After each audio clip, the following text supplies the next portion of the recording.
Hi guys, I'm Fabian. And I'm Lucy. And welcome to First Plates. So this show is about keeping things simple, affordable, seasonal. And guess what today is? It's Valentine's Day. Yes! Look how pink we are with the pink today. The orange, a bit of pink, a bit of red. Some people think it clashes. I love it. Yeah, no, I think it's great. So I guess we're doing a bit of a date night meal, right? Yeah, we've got the perfect 3-course meal to surprise your lover with. Okay, so what we're going to be making today is we've got some lovely stuffed pears with a soft goat's cheese wrapped in Parma ham that we're going to make.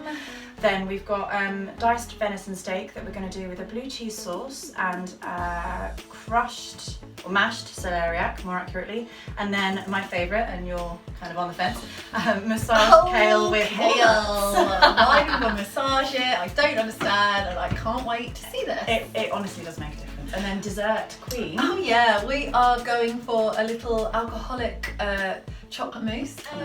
And finishing off with an espresso martini, just to keep you awake. Keep you awake because you've got a night of passion ahead of you. Hey! Okay, well, actually we're going to start with the dessert first. Yeah. Because this is the one that you've got to kind of do and then just whack in the fridge and just let it set for a few hours. So, first I'm going to start it off with 100 grams of dark chocolate. We're going for dark chocolate. I know some people don't really like dark chocolate, but when it comes to cooking, it is the best thing because when you start mixing in the cream, it really you can really taste the chocolate. Yeah, and I mean, you're sweetening it up, you're adding cream and sugar to it, so you're getting rid of that bitterness. Yeah, if you do it with milk chocolate, it's just gonna taste a bit dull. And also it'll go kind of quite gritty if you overheat it. It's just not worth. Yeah, it's at all. It's not worth using. Guys, don't do it. So, so we've got the chocolate and we're just going to break that up. Is there anything you want me to give you? Oh, sous chef, sous chef. Could you please, I would say it's time to... Oh, it's my best time. Okay, so we need to we need egg whites. So this is obviously everyone's favourite difficult task. It's basically separating the egg yolk from the white. So, if you can do that, I'm going to break up the chocolate. So, pressure's on, don't F it up. You know what, guys? Believe in yourself. But yeah, so I'm going to put on the stove. We have 300 millilitres of double cream, and what we will do is warm up half of it, just half, and then we'll put the chocolate in. What do you tend to do with your leftover egg yolks? Have you got a recipe? There is another mousse you can use, which uses lots of egg yolks. Oh, really? Well done. And yeah, that's also a really good one. It's like a Belgian thing. That sounds great. Yeah, so potentially put that in for another show. Yeah. We're adding in the chocolate to the cream now. So what we need to do is we need to cool down this chocolate cream ganache. So what we'll do is put it in a bigger bowl with ice. Just put that here. We'll lick it later. I was going to say, you're going to take that off. And then what we need to do is whisk it up. So we just started a small kitchen fire. Yeah, our electric whisk decided to break on us when we need it at its most vital point, making meringue. So we're going to have to do it the old-fashioned way. So to make meringue, we're whisking the egg white.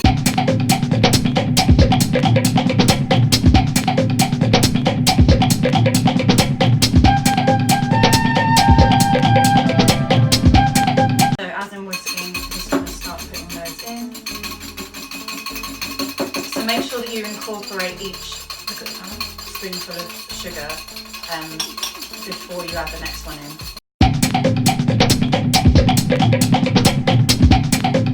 So, do you want me to take a little take over there? Yeah. Oh, so it's a lot more dense now. Feels a lot heavier. Yeah. And it's very like, if you were putting this in a pavlova, it's that sticky type. And it's that kind of starts to get that beautiful like marshmallowy type, like stringy texture. So now's the time to add your liqueur to the mixture. You only really need a couple of teaspoons, so a dessert spoon's perfect.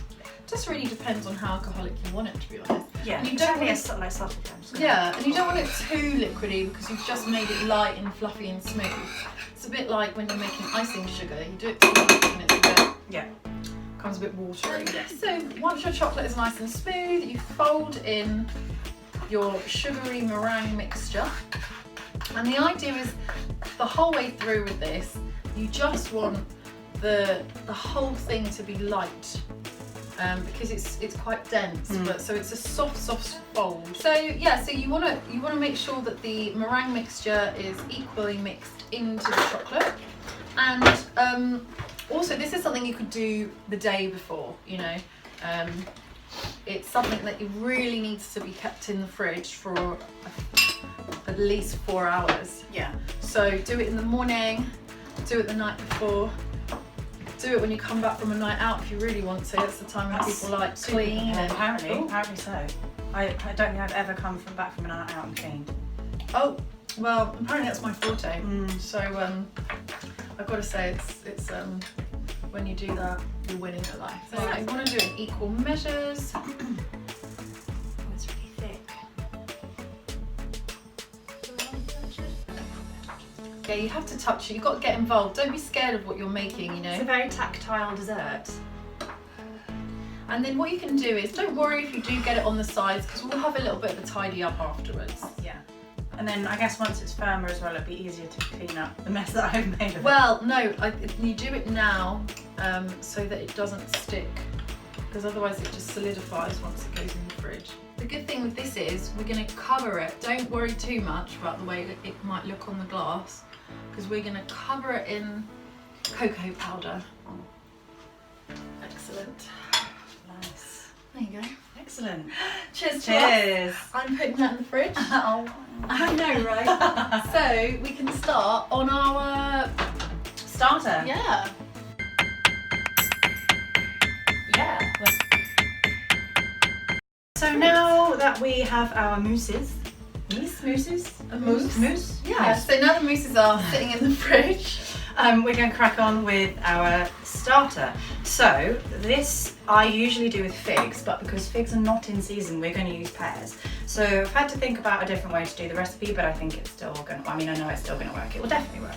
Yeah, pear and blue cheese is perfect, right? Yeah, exactly. I mean, the only difference is because figs are kind of smaller and they cook quicker than pears. Okay. So the only difference is that we are going to pre-cook the pears. So we're going to bake them for a little while before we put the blue cheese and before we wrap them in the Parma ham. I'm going to get the oven on. What shall I put it on? If you could put it on to like 120, 150 kind of. Okay. I'll go. It's a fan oven, so. Yeah, so I'm just, I'm peeling the pears now. So if you, I know that you don't like using a peeler, if you could peel the pear with a knife or whatever you want to do. So we're going to peel them, we're then going to core them. So basically what we'll do is, using this crazy looking device that actually kind of looks a bit dangerous, we're going to basically push that through, core the pears, because that is where we're going to stuff the blue cheese into the pear. Oh, amazing. Yeah, so we just get on with peeling these. Yes. Right. Okay, so these pears are actually quite ripe. They are a very recent purchase. So what would you prefer? Do you prefer ones that are quite ripe for this, or would you say ones that are pretty like? No, you want a fairly ripe one because it will soften up in the oven. And I mean, ultimately it is a starter, so you don't really want too much sweetness. But you kind of want that kind of a space. This is cool. Yeah, it's good, right? What we're going to do now is just wrap these both in some foil. Okay. Pop them in the oven, and then while they're in the oven, we are going to get on with peeling and boiling the celeriac for the mash, which is going to go with our next. And they go in the oven for how long?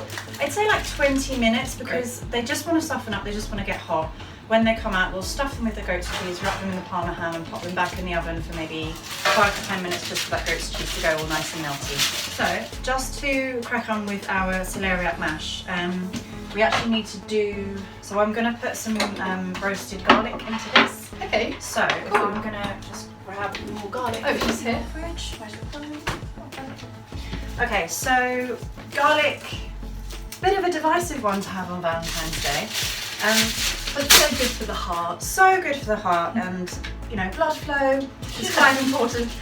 So we've got 2 cloves here. We're going to wrap this again in the foil, and that's going to go into the oven. And it's actually going to take some of the kind of the strength of the flavour away because you're roasting it and it'll sweeten down. Yeah, I actually really love roasted garlic, especially because it's so good for you. It's how the Mediterranean people live so long. Exactly. Garlic, olive oil, boom. So yeah, what we'll do now is we're going to peel the celeriac, which because it's super unattractive, but it's got a lovely, really sweet flavour and it's really nice to be mashed.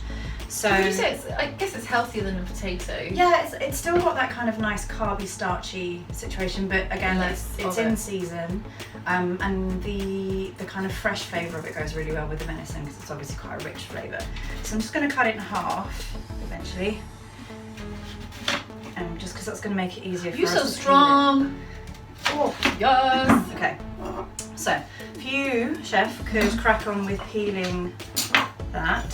I've got that like weird thing where I don't like uneven surfaces, but What do you mean? it's like a weird brain. Oh yeah. It is a bit gross. See, I'm Well, taking it's a bit like a cabbage, I suppose.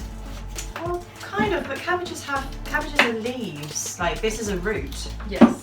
so it's more like That's right, kids. it's more like it's more like a potato or a parsnip or. Yeah. But as we were saying, like all of these kinds of vegetables are so in season right now. And also, at the moment, in a lot of the stores, they're actually doing packs like that of the root vegetables. Yeah, so and you that's can get parsnip, celeriac. Yeah, and that's a great thing for like roasts or Yeah. soups or even maybe like a curry you could do. So once you've got that peeled, you want to cut it into kind of thumb-sized chunks because we're going to boil it. I know that we did some roasting of root vegetables last time, but because we want like a smooth mash, you don't want any kind of charred bits, you want it to be quite creamy. And it doesn't matter what the chunks look like because they're just going to be mashed up anyway. Yeah. So the way that we'll do that is once it's done, there'll be a lot of butter and cream involved. I'm sure you'll find with that. Yes. Okay, so it's been 20 minutes and our pears are done. I can smell some amazing smells. So, had a little bit of a rethink with my recipe, just because, as I said, I normally do this with figs, and there's normally a bottom to the fig so that the cheese doesn't all leak out. So, what I think we're going to do is we're going to stuff them with the goat's cheese, and then we're going to wrap them in Parma ham, and then they're pretty much going to be done. Okay. Because I feel like it's just... I mean, the smell is amazing that comes from them. Yeah, it's a nice... It's a really nice fruit because it really lends itself to being in a pudding and being in a cheesy, hammy starter. So all we're really going to do is we've got this really nice soft goat's cheese. I mean, here. look at it. It's so delicious. Love You a bit of just and it's got a beautiful flavour. Like goat's cheese, honestly, I love it so much. So All we the just cheeses. take a little spoonful here. So I do just, the same? Yeah, just pop it in. With the okay, yeah. Pop it in. So we just want to stuff them. You will notice it's obviously going to get hot because the pears are very hot. So, like, work as quickly as you possibly can. Okay, so we're going to then get our plate, put our pears onto our plates. And you can see, I think I was right in not putting it into the oven again, just because otherwise it would have all escaped and we would have had a sort of cheesy mess. A cheesy mess. Nobody needs a cheesy mess on Valentine's night, guys. So we're going to be Umbrellas. really exciting and use cocktail umbrellas because in my kitchen we've only got cocktail umbrellas. Because it's so fabulous. I mean, it's so much more fun, right? Look. So, Scrape the bottom off. Oh. I mean, okay. I mean, you can use, you can. I mean, this looks really cute with my outfit. Maybe you should wear it as like a corsage. Maybe when we do the cocktails later. Yeah, we we'll can stick like, a couple of those in. Oh my god, amazing. I'm just going to get rid of this and then I will To be be back honest, the to ham help is you. wrapping around the pear without, a need of any assistance. So maybe we'll get away with it. As you can see, this Parma ham is kind of quite sticky all on its own. So it is wrapping around those pears quite nicely. So why am I using these? What am I using these So when I've made this recipe before, you do need to kind of stick the Parma ham to the fruit. Okay. Because as the fat through melts, the middle? Well, yeah. As the fat melts, it tends to kind of fall off like a jacket. Okay. But actually, because we're not putting them in the oven anymore, it is kind of sticking there, and it's looking like a cute pork rose. Yeah, I mean, we're keeping him warm. He's like a little scarf. He's got a scarf, and Let me just cut the ends off. he's got a little stuffing. So that's pretty much done. I mean, that's kind of your Valentine's Day starter. Do we need these? I don't think we need them. I think we'll be fine. I think we can save those for the cocktails later. You can get like balsamic syrups, which are that really, would probably be better. and yeah. they're sweeter, but I don't have that today, so we're just gonna use balsamic vinegar. Yeah. A little touch over the top. You know, ooh, that's a lot. Excited. I might tell you what I might do. Oh yeah, good plan. See, guys, this. This is chefing. This is real chefing. You know, it's like art. It's all subjective. Yeah, it's like a Jackson Pollock. So, tell us what this is. So this is goat's cheese stuffed pears wrapped in Parma ham with a newly added balsamic glaze. Yum yum. Cheers and doers. It's amazing. I love the fact that we can do this.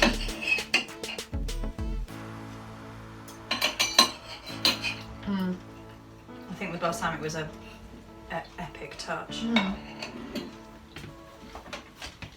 So good. Really good. The sweet, the savoury. No. Congratulations. And you too. Yeah. So we are making the celeriac mash with the venison. Now, we couldn't actually get venison steaks, so we're using diced venison, which is exactly the same thing. It just takes a little less time to cook. So yeah, you can peel these garlic cloves and squeeze them into the celeriac, and then a little dash of cream, a knob of butter, and then just get your mashing arm on that and make it as smooth as possible. So this was the garlic that we roasted in the oven earlier, so it's so like soft and caramelised, and so I need to, yeah, this is going to be incredible. I really didn't think about putting roasted garlic into a mash. Do you reckon we could do that to potato one? Absolutely, yeah, definitely, for sure. It's so soft and delicious. And then, so while that's happening, I'm just going to massage this kale. So I'm putting a bit of salt, a bit of olive oil into it. And the reason that I'm massaging it is because kale is quite a tough leaf, and by massaging it, you're kind of breaking up some of the fibres within it, and it makes it a bit more silky and softer, and then when you eat it, it's just got a different texture. Yeah, I mean, I'm not gonna lie, I'm really not a fan of kale, but I must say, when I have had it massaged for me, it does taste different. The kale, right? Yeah. So this, we are massaging it, and then we're going to steam it a little bit, and then it's going to be mixed with some walnuts. So it's going to provide quite a nice contrast between the kind of gaminess of the venison and then the kind of creamy sweetness. So we've just got a bit more crunch and like texture to it. Yeah. So I've just put some salt, pepper, knob of butter, and a dash of cream. The point is, you don't want your mash being dry, so you need to add a bit more cream in. You can also use milk if you don't have cream. You know, you can use non-dairy creams. Yeah, anything. And actually what's good about this is we're just using up the cream that we didn't use in the mousse. Yeah. So nothing's going to waste here, nothing's being thrown away or anything. You really need to get your... I know, I should go to gym today. There we go. Yeah, so it's basically, it's already diced. It's already diced. Normally, well, ideally you do this with an actual steak, because it's easier to keep in, it's easier to know when it's done. But actually this will take a lot less time. You just need to make sure that you're not going to overcook it, because venison is incredibly lean meat and like an air or two either way, and it's going to be really dry. So we'll put a little bit of butter in the pan, and then we're going to brown it all over, brown the meat all over. And then depending on how you like it done, I like mine really, really, really rare, but for these cuts I think it's possible. And then I'm going to make a blue cheese sauce, and I'm going to make a roux, so that's basically a little bit of butter mixed in with some flour, whisk it round so that you've got a nice paste, cook it out so that the flour isn't raw. Then I'm going to mix in milk, just to make a smooth white sauce, and then we're going to add in a lot of blue cheese. Mix it around so that it melts, and then that's what's going to kind of form the nice sauce that's going to go. I mean, don't be afraid of blue cheese. I remember thinking, oh, it's too strong, but I mean, when it's in this with the mash, it's a really nice flavour. I think venison is quite, it's got quite a subtle flavour. Also, a real key thing when you're doing, red meats or game meats, you need to get it out of the fridge Yeah. and let it just sit and get room temperature for Yeah. at least 15 minutes. Definitely. Because it just soaks up the flavour. So- The best part. Just to reiterate what we've done with this recipe, so we boiled up the celeriac just in some salted water, and then we also at the same time roasted 2 cloves of garlic. Then what we did is we massaged some kale, steamed it, and then we made a blue cheese sauce to go with our venison. So the blue cheese sauce, it's like I said, you have to make a roux. Again, it's a bit like the chocolate mousse. You've got to keep stirring because you don't want it going lumpy, and you don't want it to like dry out and like do this weird curdle, almost like a dough. You want to just keep putting the liquid in, whether it's your milk, whether it's your cream, or whether it's like a vegan alternative. Yeah. Anyway, so that delicious blue tip, and again, you have to really taste as you go. Yeah, with taste the sauce. everything. Because otherwise it might be a bit too strong on the blue cheese, a bit too salty, or not enough salt. So always keep taste as you go. So we have basically just fried the venison in butter, and we've kind of made it quite a bit of a flash in the pan because they're smaller pieces, not large pieces of steak. You don't have to have them in there for that long. But simple frying, salt and pepper, job done. Yeah, and then we rested it for a little while just because you always need, even if it's fish, you need to rest it. Oh my god. Drizzle that over there. I mean, you know, you could dip a finger in it. I mean, just get this out of the way. Be a bit more, come on, be a bit generous. Look at it ooze down the plate. Not gonna lie, there's about half a block of blue cheese in there. This is not a meal you want to have if you're about to have open heart surgery. This is a really indulgent, you know, Valentine's Day, you want to treat your partner. Treat yourself. Treat yourself. So there we have it. This is our main. So this is pan-fried venison with a blue cheese sauce, massaged kale with walnuts, and a celeriac mash with garlic. Hungry. That was Yeah, that was a long sentence. Right. Need some punctuation in there. Thanks, Liz. Tuck in. Tuck in. Oh, I'm so excited for this. This sauce is like the stuff of dreams. It's really nice. It's like rooty and gamey and cheesy and a little bit of healthy stuff. But Yeah, I mean it's perfect for this season, isn't it? In the fire. sitting in the fire. Yeah. Sitting by the fire with a blanket on. This is what this is in a plate. In the forest with some wine. Oh, the good life. So happy. Yeah. So we've come to the final part of the show. It is dessert time. So it's time to indulge even more. And so we've just taken them out of the fridge. And just to hide the multitude of sins, I've got gone and put some cocoa powder over the top of that one. If you could hold that, please. Yes. I'm going to do it to this one too. And I've done a really clever thing of putting a kitchen towel down because powder, this stuff goes everywhere. Yeah. And it's just so long to clean up. So I'll just pop that in there. And then you can do a little shaky shake. And then you can chuck it over here too. Just hide it all, Hide the imperfection. Yeah. So we've got this heart-shaped cutter, which I'm just going to put in, and so it makes a cute little imprint on top. You can put raspberries on, as Lucy said before. Like chocolate shavings, you could do. Yeah, a dollop of cream. Yeah. So we're just going to try this. So you drop it in, and it's quite thick, this mousse. So you're going to push it down a little bit. Yeah, so you can make a really cute imprint there. Oh, guys. Perfect. Yeah, this is really God, cute. How cute is this?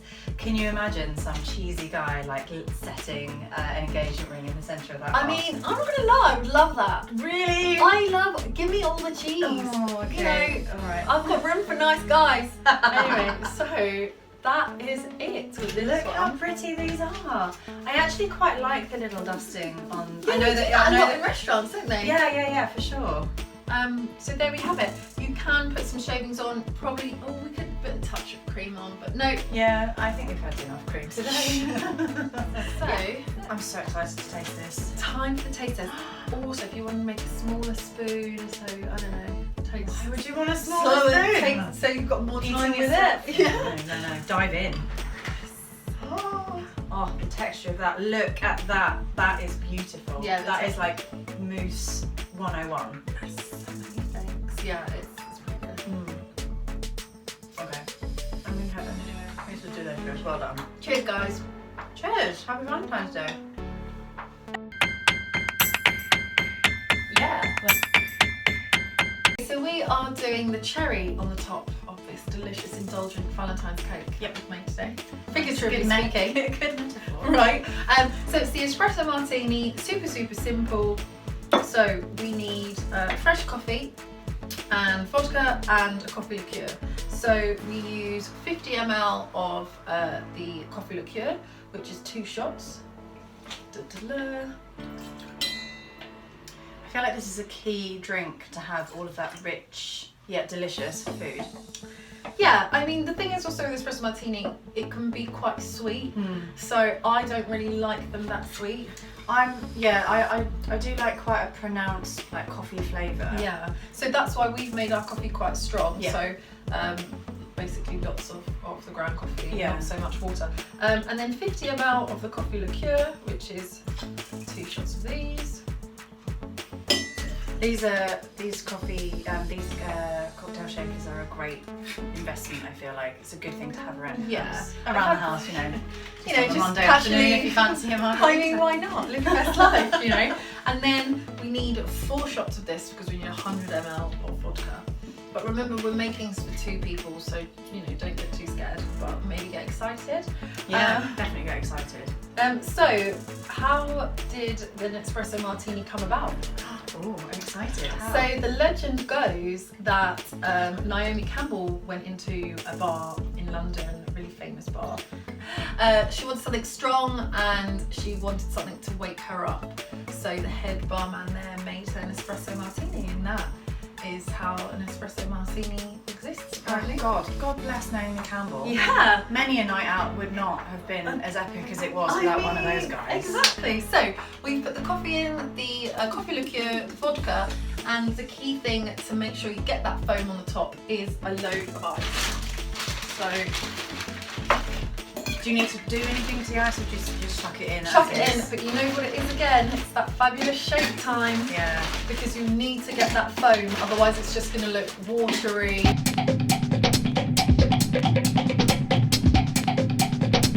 Oh, nice. Do you want to have some?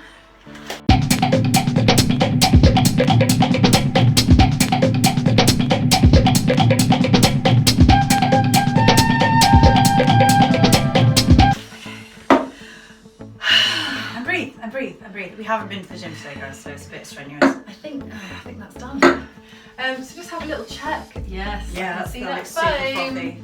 Lovely. Moment of truth. Oh yes! Look at that, it's perfect. Oh, classic. Cheers. Happy Valentine's Day, everybody. Happy Valentine's Day. So there you have it. That was our super overindulgent, delicious Valentine's meal for all the couples out there. Yes. But we are going to be showing you next time some girl power. Yeah, so we're going to do a Galentine's Day version. So this will have lots of finger food, fun things that you want to have a bit of a gossip and maybe watch a couple of chick flicks. Exactly, super fun, easy food, and because obviously it's simple, affordable and seasonal as always on First Plates. So we hope you enjoyed yourself today. Thank you very much. See you next time. Bye.